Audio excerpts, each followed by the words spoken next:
A New Japan AEW crossover has been announced, and an AEW star calls out a top free agent. But first, 2 AEW championship matches have been announced. This past Wednesday on AEW Dynamite, Adam Cole would take on Christian Cage for the first time ever, with Cole finishing off his opponent with a running knee. After the match, a brawl would kick off with AEW Tag Team Champions Jungle Boy and Luchasaurus battling Kyle O'Reilly and Bobby Fish. This would leave Adam Cole in the ring alone before he was confronted by AEW World Champion Hangman Page. Cole would then challenge Hangman to a title match, an offer that was accepted, but only under Texas Deathmatch rules. The match will take place next week on AEW Rampage on the 15th of March, the first time the belt has been defended on AEW's Friday night show. Rampage will be airing live rather than being pre-taped, with Battle of the Belts being filmed on the same night, with this airing the next night on Saturday, March 16th. As well as this, it was confirmed that Jungle Boy and Luchasaurus will defend their AEW Tag Team titles against Red Dragon, with this happening on AEW Dynamite on the Wednesday, with the match main eventing the show.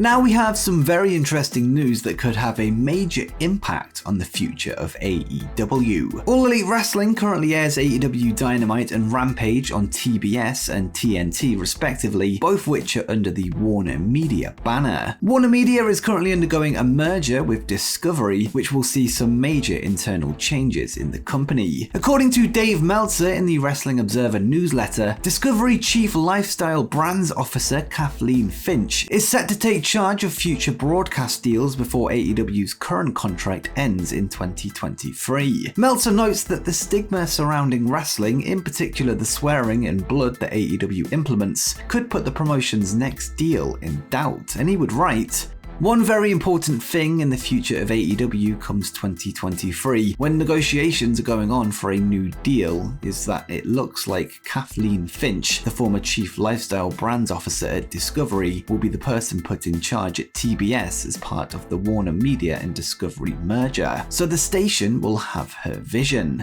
Dynamite is doing very well, and it's actually the highest rated thing on the station other than NBA and other major sports, but wrestling has a stigma. The other would be her view of programming in regard to things like blood and swearing. Depending on the new negotiators' view on pro wrestling, AEW could find themselves with a deal worth less money, or perhaps no deal at all if Meltzer's concerns are to be believed. Only time will tell how this will affect AEW going forward, with their current Warner Media deal coming to an end next year.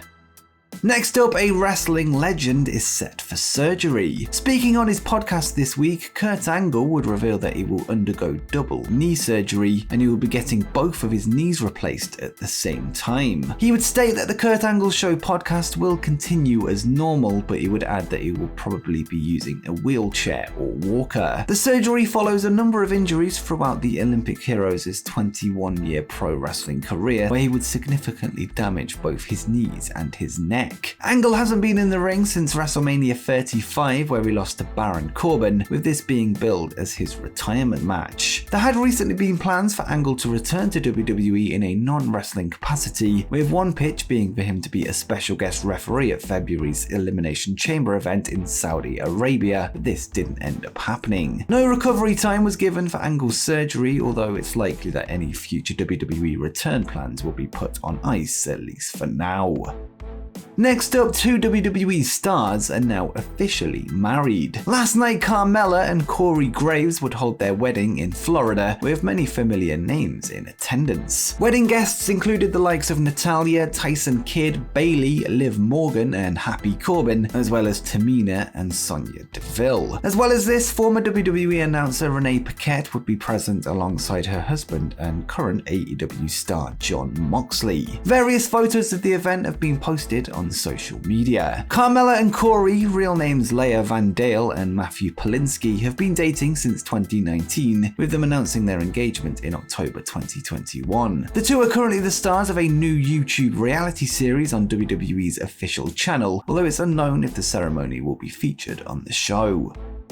Now let's get back to some AEW news, as a wrestler was injured at this week's AEW Dark Elevation tapings. On Wednesday night, Layla Hirsch would take on Christina Marie at the show, and during a backflip out of the corner spot, Hirsch would buckle her knee, leading to her falling to the floor, clutching her leg. The referee would then check on her before throwing up the X symbol to signify a legitimate injury. Medical staff would then come to the ring before the match was called off, with the bout almost certainly being cut from the eventual Dark Elevation broadcast. Those in attendance have said that the match lasted about 1 minute, and the injury is said to have been a bad one. There is no official word on how long Hirsch will be out for, but she did have to be helped to the back by a referee and ringside medic. According to Healthline.com, the recovery period for a blown out knee is 6 to 9 months, but this of course depends on which ligaments were damaged and how badly. And next up, WWE's newest signing is set to be in attendance for tonight's episode of SmackDown. According to PW Insider, Cody Rhodes will be at tonight's SmackDown tapings in Milwaukee, Wisconsin, although it's currently unclear if he will be appearing on television. Rhodes, who made his WWE return this past weekend at WrestleMania, is officially a Raw superstar, with him quickly becoming the top babyface on the Red brand. It's possible that Cody will simply be working a dark match for the live crowd, with wrestlers from other brands working dark matches in recent weeks. It's worth noting that Cody has declared his intention to win the WWE World Championship, with current SmackDown star Roman Reigns holding both the WWE and Universal titles. Perhaps tonight's show could go some way into setting up a future match for one of the Tribal Chiefs' 2 championship belts, but this remains to be seen at this point. Next, we have some news of a New Japan Pro Wrestling crossover with All Elite Wrestling. NJPW would announce this morning that episodes of AEW Dynamite and Rampage will air on their New Japan World streaming service, with this providing AEW with a platform to showcase their shows in the country of Japan. The AEW shows will be available at no extra cost to New Japan World subscribers, with Japanese live versions of the show currently planned for the future with Japanese commentary. New Japan World is the home of the majority of NJPW events, as well as events from Impact Wrestling and CMLL. Some AEW matches are already available on the streaming service as of this recording, with full shows set to become available soon. It's unclear if AEW shows will be available only to subscribers in Japan, or if members in the United States will also be able to tune in. It's possible that it will be a Japan exclusive due to broadcast deals in other countries such as with Warner Media, but we'll have to wait and see. If they are available in the United States, this could provide a good platform to go back and watch older episodes of Dynamite and Rampage. And if you've got this far and you're enjoying the video so far, make sure you drop a like on the video and subscribe with notifications turned on so you don't miss the latest wrestling news.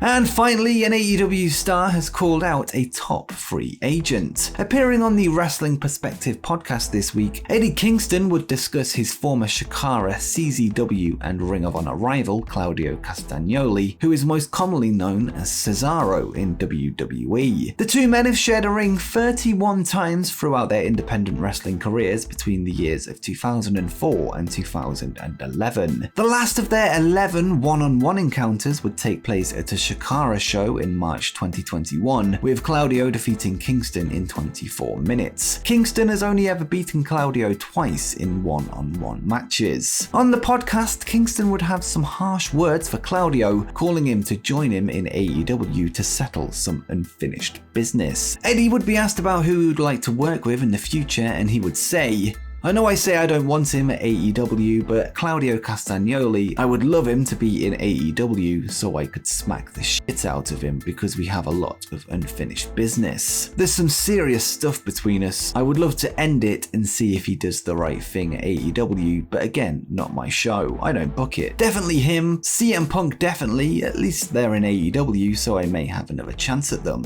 There's a lot more history there to explore with me and Punk. I'll get with anybody in the ring, I don't really care. The way I look at it is, if you're not gonna pull out a gun, if you're not gonna pull out a knife, I'm fine, I'll be okay. I've had things broken before, broken bones heal, I'll be alright. Definitely without a shadow of a doubt, Claudio is number 1, and Punk's definitely number 2. Claudio for sure, I want to kind of end whatever beef we had. Claudio's WWE contract would expire at the end of February 2022, which ended his 11-year run with the company. His future is still unclear, although he did recently file for a wrestling-related trademark for the term CSRO, a play on his former WWE name. But do you think CSRO should head to AEW to finish off his unfinished business with Eddie Kingston? Let me know in the comments down below. And before you go, make sure you check out 10 things that you didn't know about AEW's Hook.